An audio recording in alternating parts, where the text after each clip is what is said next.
Hi mga idol, may buntag mga idol karon mga idol lami sa Wings Garden mga idol. Usa ni siya sa pinakasikat diri sa Santa Catalina mga idol. Sulod lang mo ang mga idol, ayaw kaulaw.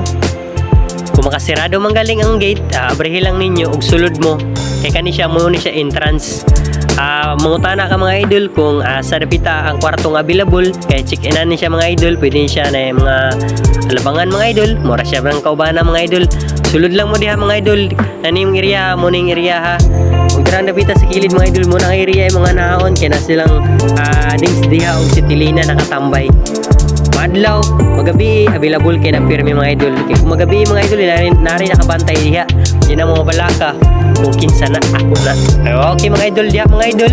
Sa ganahan dira mo abang o mag-abang mo diring dapita sa inyong kasal, birthday, namoy mga meetingan sa inyong business, anilang mo diri. Nay kwarto nga available mga idol, aircon, panroom, available kina permi mga idol. Laag lang mo dito mga idol sa Wings Garden mga idol. Nara sa Santa Catalina mga idol. Mangutana-ngutana lang mo para nga makabalo mo kung asa dapita. Okay mga idol, mangutana mo mga idol. Diring dapita sa kilid mga idol syempre magpakita ko para nga di mo maksyo kabalaka. Okay mga idol, mangutana ra mo dito mga idol sa presyo og pila mga idol. Nay kwarto nga available, dira napita kwarto nga available mga idol kana aircon na siya mga idol, available kina permi mga idol. Ug maura daghang salamat.